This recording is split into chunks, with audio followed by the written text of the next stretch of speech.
नमस्कार दर्शकों। जैसा कि हम सब जानते हैं कि गरुड़ पुराण में मनुष्य के जन्म और मृत्यु के रहस्य के बारे में बताया गया है।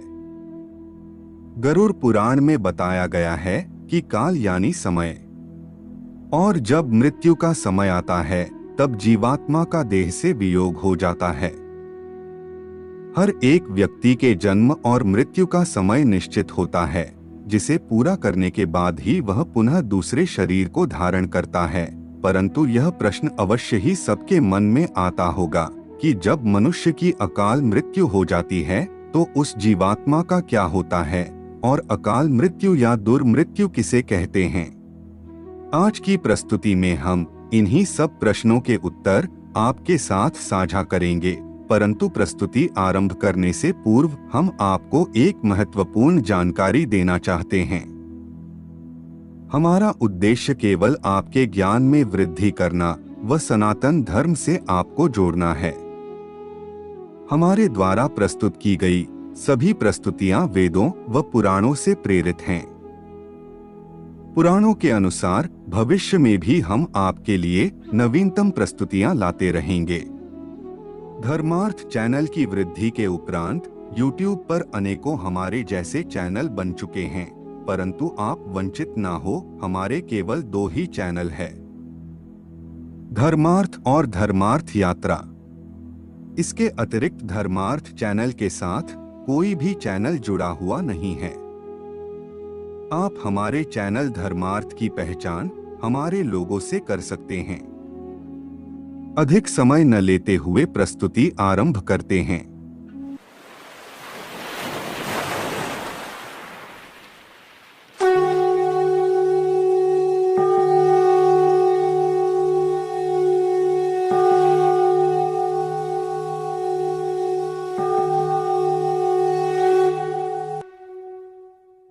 गरुड़ पुराण में बताया गया है कि मनुष्य का जीवन चक्र निश्चित है। यदि कोई मनुष्य इस चक्र को पूरा नहीं करता है, अर्थात जो अकाल मृत्यु को प्राप्त हो जाता है, उसे मृत्यु के बाद भी कई प्रकार के कष्ट भोगने पड़ते हैं।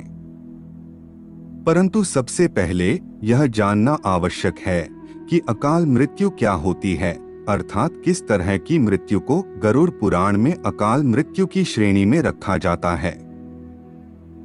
गरुड़ पुराण के सिंहावलोकन अध्याय में पक्षी राज गरुड़ भगवान से कहते हैं कि हे भगवान, जिन व्यक्तियों की अकाल मृत्यु होती है उनका पारलौकिक मार्ग कैसा होता है, उन्हें वहां कैसा स्थान प्राप्त होता है और उनकी क्या गति होती है।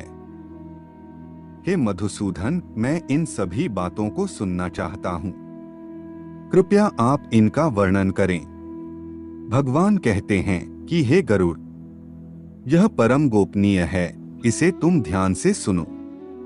यदि कोई प्राणी भूख से पीड़ित होकर मृत्यु को प्राप्त हो जाता है, या किसी हिंसक प्राणी द्वारा मर जाता है, या फिर गले में फांसी का फंदा लगाने से किसी की मृत्यु हो जाती है, अथवा जो विष तथा अग्नि आदि से मृत्यु को प्राप्त होता है और जिसकी मृत्यु जल में डूबने से हो जाती है, या जो सर्प के काटने से मर जाता है, जिसकी दुर्घटना या रोग के कारण मृत्यु हो जाती है, वह अकाल मृत्यु को प्राप्त होता है।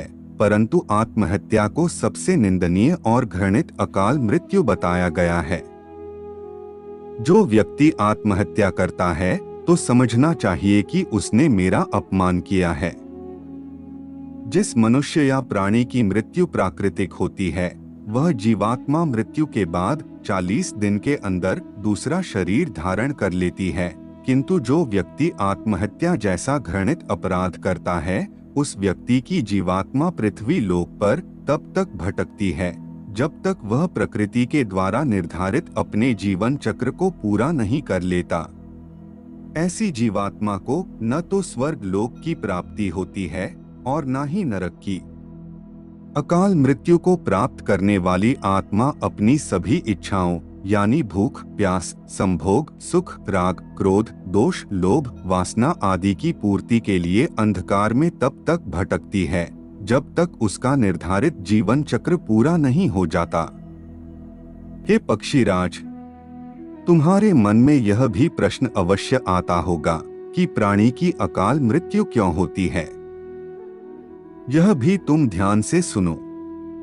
जिस प्राणी की मृत्यु निर्धारित समय पर हो जाती है तो शीघ्र ही वह यमलोक चली जाती है। प्राचीन काल से ही हमारे वेदों व पुराणों में मनुष्यों की आयु 100 वर्ष निर्धारित की गई है, किंतु जो व्यक्ति निंदित कर्म करता है वह शीघ्र ही विनष्ट हो जाता है। जो वेदों का ज्ञान न होने के कारण निंदित कर्म करता है, जो आलस्य के कारण कर्मों का परित्याग करता है, जो सत्कर्म को सम्मान देता है और जो परस्त्री में अनुरक्त रहता है, इसी प्रकार के महादोषों से मनुष्य की आयु क्षीण हो जाती है। श्रद्धाहीन, अपवित्र, नास्तिक, नियमों का परित्याग करने वाले, परद्रोही और असत्यवादी ब्राह्मण की अकाल मृत्यु निश्चित है। प्रजा की रक्षा न करने वाला, धर्म आचरण से हीन, क्रूर, मूर्ख और प्रजा को पीड़ा देने वाले दोषी, क्षत्रिय या ब्राह्मण को मृत्यु के वशीभूत होकर यम की यातनाएं भोगनी पड़ती है। जो अपने कर्मों का परित्याग तथा मुख्य सभी आचरणों का परित्याग करता है, जो दूसरों को हानि देता है और जो क्षुद्र व्यापार में दूसरों को लूटता है, वह भी निश्चित समय से पहले ही अकाल मृत्यु को प्राप्त होता है। फिर पक्षीराज गरुड़ बोले कि हे कृपानिधान, आपने मुझे अकाल मृत्यु और उससे मिलने वाले कष्टों को भली भांति बताया। हे प्रभु, अकाल मृत्यु के बाद कौन सी आत्मा किस योनि में भटकती है? कृपया आप मेरे इस संशय को नष्ट करें। भगवान ने कहा कि हे महाज्ञानी गरुड़, तुम्हें साधुवाद है, तुम मेरे प्रिय भक्त हो, अतः प्राणी की मृत्यु से संबंधित यह गोपनीय बात ध्यान से सुनो। हे पक्षीराज महातेजस्वी गरुड़, जो पुरुष अकाल मृत्यु को प्राप्त करता है वह भूत, प्रेत, पिशाच, कुष्मांडा, ब्रह्म राक्षस, बेताल या क्षेत्रपाल की योनि में भटकता रहता है। जबकि अगर कोई स्त्री अकाल मृत्यु को प्राप्त होती है तो वह भी इसी प्रकार की योनियों में भटकती रहती है, परंतु उसे अलग अलग नामों से जाना जाता है। जैसे कि कोई नवयुवती स्त्री अकाल मृत्यु को प्राप्त होती है तो वह चुड़ैल बन जाती है, और अगर किसी कुंवारी कन्या की अकाल मृत्यु हो जाती है तो उसे देवी की योनि में भटकना पड़ता है। इन सबके अतिरिक्त गरुड़ पुराण में अकाल मृत्यु के कारणों से आत्मा की शांति हेतु अनेकों उपाय बताए गए हैं, जिनकी जानकारी हम आपको हमारी नई प्रस्तुति में देंगे। अगर आप चाहते हैं कि हम अकाल मृत्यु के कारण आत्मा की शांति हेतु उपायों के लिए वीडियो लाएं, तो अभी कमेंट करें। आज के लिए केवल इतना ही।